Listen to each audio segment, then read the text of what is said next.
A pleasant day, everyone! Today, we are going to present some of the great Filipino inventions that have changed our lives.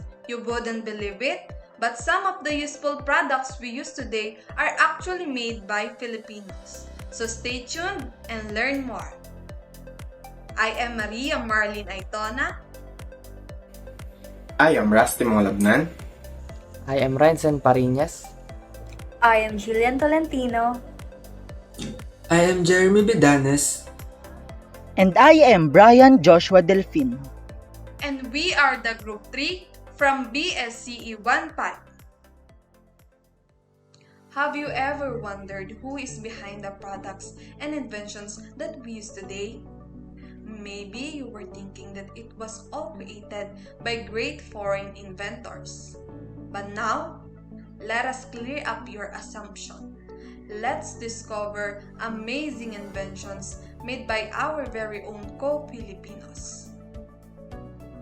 Whether we like to admit it or not, our society in the Philippines still behaves with a colonial mindset. Many of us seem to believe that imported products are superior to those locally produced products. As a result, we fail to recognize the significant contributions Filipinos have made to science and technology, making the Philippines one of the nations with the most disregarded minds and talents. This may be discouraging and even devastating for some of our local inventors and artists. Despite this, Filipino inventors continue to look for ways to advance society as a whole and utilize science to improve living standards. So without further ado, let us now discover some of the Tatak Pinoy Discoveries and great Filipino inventions that might surprise and even motivate you to be more innovative. Let us have Rusty Mangulabnan to present the first innovation. Video calling is an activity that is now easily done by everyone, thanks to modern technology. We only need a smartphone with a camera and an internet connection to chat live with another person in other parts of the world. There are already several chatting apps capable of this feature, but did you know that the first video call is from the Philippines? It was way back to the middle of the 1950s. A long time prior to the start of the digital age. Before there was Skype and FaceTime, a Filipino scientist invented a video phone. It is also called video telephone or the two-way television telephone. It is a device that simultaneously transmits and receives both audio and video signals over telephone lines. This invention enabled the caller and the recipient to see each other while conversing, which laid the foundation for video conferencing. National scientist Gregorio Y. Zara, a physicist, invented the video phone that makes it possible for two persons to see each other on a television while talking on the phone as early as 1954. He registered a patent for the first video phone in 1955, which he called the Photophone Signal Separator Network. The principle created by Gregorio Zara served as the foundation of what we know today as video call, which has been one of the essentials in our life, especially under this COVID-19 pandemic. Some of its greatest importances are the following. It made virtual meetings possible. In the past, businesses had to conduct meetings in person or not meet at all. This hindered many companies and made traveling difficult for employees. This problem was solved with the invention of video calling. With this, the employees can also save time and money. This importance can also be explained by the students' current situation under the pandemic. They were able to continue studying without going to the school physically, lessening the risk of being infected by the virus through video calls. It improved communication. In companies or even virtual school meetings, clear communication is critical to understanding the topics and goals of the meeting. A report by Forbes shows that humans process visuals far faster and more aptly than text or audio, which implies that video conferencing significantly improved the quality of communication. It encourages collaboration.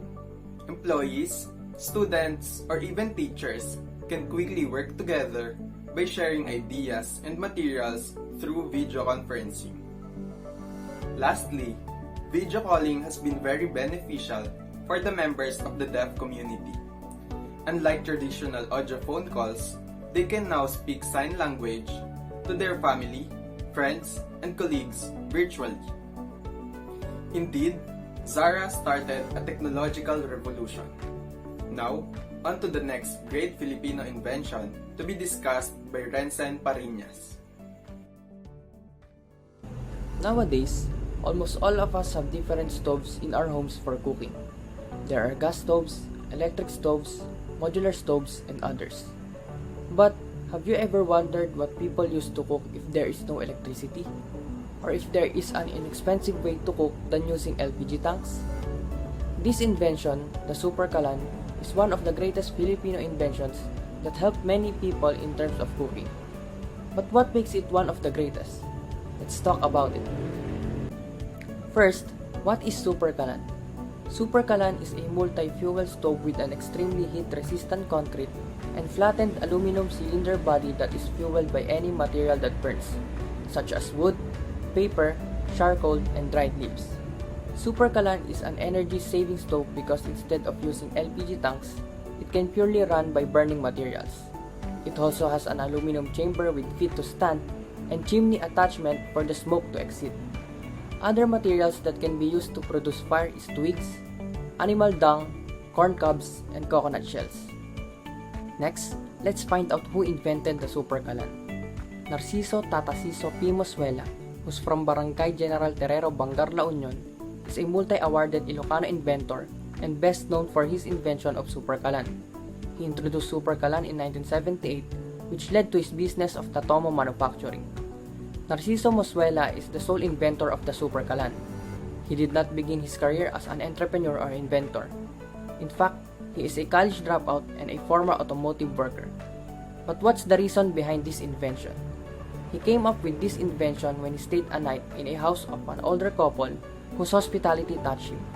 He saw the elderly woman who had difficulty cooking in a hole in the ground as she had to constantly blow on the sticks as firewood, and tears were falling down her face because of the smoke.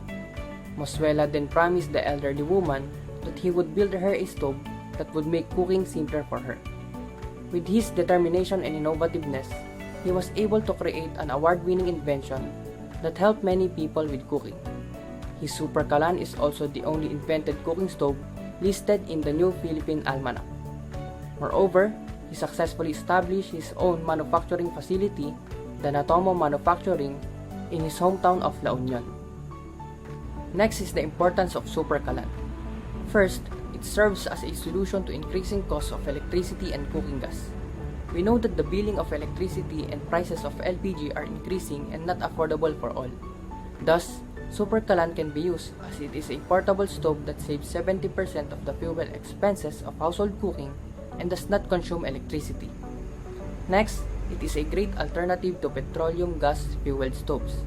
Instead of using stoves powered by LPG, one can use Super Kalan as it can purely run by only burning materials such as paper, wood sticks, charcoal, dung, and other affordable fuels. Lastly, it is efficient and safer to use than stoves powered by LPG tanks. Super Kalan can be efficiently used to cook in different ways such as frying, boiling, or even grilling. It is also much safer to use than LPG tanks as it can be carried and brought outdoors, and there is little to no instance of incidents such as an explosion of a gas tank or fire caused by electric circuits. Now we know about Narciso Moswela's Super Kalan invention. Indeed, it is one of the greatest inventions that a Filipino has made. But there's another great Filipino invention that will be discussed by Jillian Tolentino, and that is karaoke machine. It is undeniable that karaoke machine is one of the most favorite inventions of many people all over the world, especially Filipinos, due to the fact that our country has a strong music culture.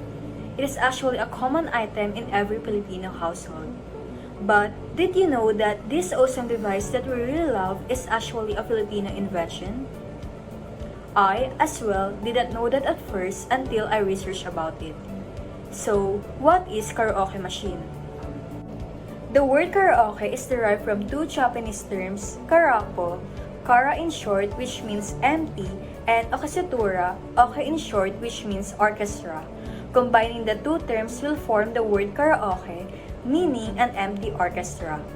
So, a karaoke machine is an entertainment device that plays tracks of songs, typically instrumental, that can be sung along to using a microphone and with a guide to lyrics displayed on the screen. Through this invention, people can showcase their talent for singing and express liberately their feelings and emotions. No wonder a lot of people love this invention. It can be described as compact and multipurpose. With the aid of technology, karaoke machine is able to mix lyrics, audio and video that allows singers to choose a pitch for any song so they can enhance their voice and sing in a key that is appropriate for their vocal range. So, who is behind this amazing creation? The one who invented the karaoke sing-along system in 1975 and held the patent for it was Roberto L. de Rosario. He was a musician and music teacher who played various instruments. He developed this advanced sing-along system combining a music player, voice taping mechanism, tuner, and mixer so his students could sing with the recorded music using a microphone and an amplified speaker. However, aren't you wondering why karaoke is derived from two Japanese words? It is because karaoke was actually an idea of a Japanese inventor named Daisuke Inoue.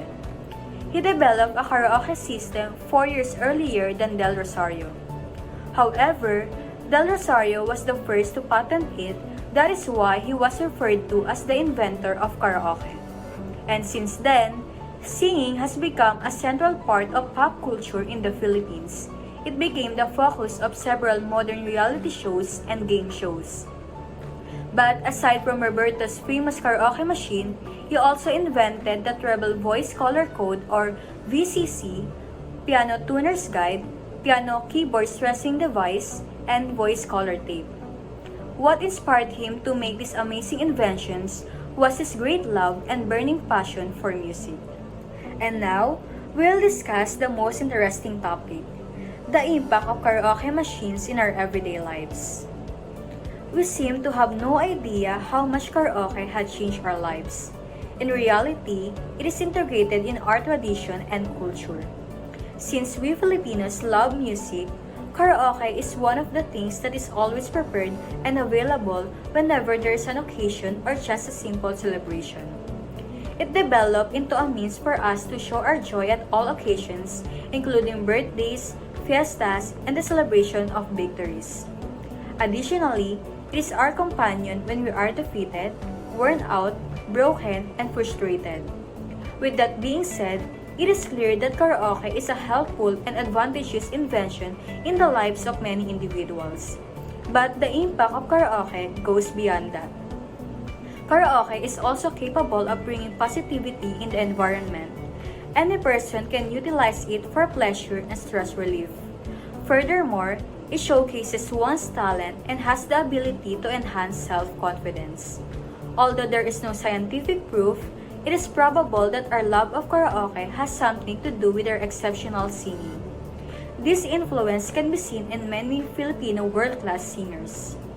Indeed, karaoke is unquestionably one of the most brilliant Filipino inventions of all time.